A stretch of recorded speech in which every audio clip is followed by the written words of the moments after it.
مصر کا بادشاہ فرعون اپنے غرور میں کہتا تھا میں تمہارا سب سے بڑا رب ہوں۔ اس کا دل تکبر سے بھرا ہوا تھا اور اس کی بادشاہت ظلم کی بنیاد پر کھڑی تھی۔ ایک دن اس کے دربار میں ایک نجومی آیا۔ نجومی نے لرزتی ہوئی آواز میں کہا، اے فرعون، بنی اسرائیل میں ایک لڑکا پیدا ہونے والا ہے جو تیری بادشاہت کا خاتمہ کر دے گا۔ یہ سن کر فرعون کا چہرہ غصے سے سرخ ہو گیا۔ اس نے حکم دے دیا بنی اسرائیل میں پیدا ہونے والا ہر لڑکا قتل کر دیا جائے۔ پھر کیا تھا، گلیاں خون سے بھر گئی، گھروں سے بچوں کی چیخیں آنے لگی، ہر ماں کا دل کانپ رہا تھا اور ہر گود خالی ہونے لگی، صرف اس خوف سے کہ کہیں اس کا بچہ بھی فرعون کے ظلم کی نظر نہ ہو جائے۔ اس خوف کے عالم میں حضرت موسیٰ علیہ السلام پیدا ہوئے۔ ایک ماں جس کی آنکھوں میں آنسو تھے، دل میں ڈر تھا اور سامنے موت کھڑی تھی، لیکن اس لمحے اللہ نے اس ماں کے دل میں سکون اتار دیا۔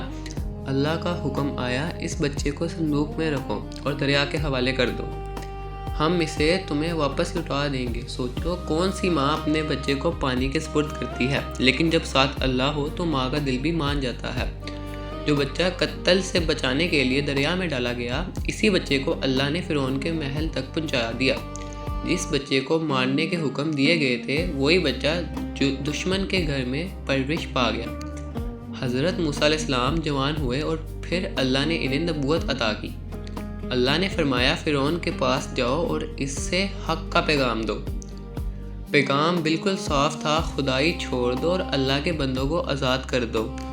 فرعون ہنسا اور غرور سے بولا، میں ہی تمہارا رب ہوں، میں اس ملک کا بادشاہ ہوں۔ اللہ نے اپنی قدرت کے نشان دکھائے، عصا زندہ سانپ بن گیا اور موسیٰ علیہ السلام کا ہاتھ چمکتی ہوئی روشنی بن گیا۔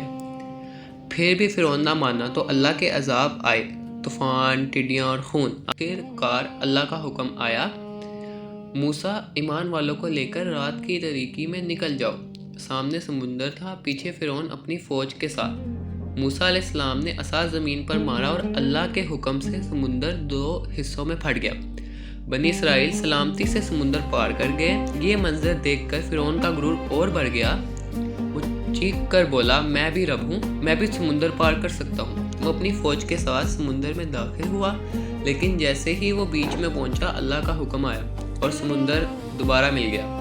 وہ فرعون جو خدائی کا دعویٰ کرتا تھا، اپنی فوج سمیت پانی میں دفن ہو گیا۔ یہ صرف ایک کہانی نہیں، یہ ایک اعلان ہے۔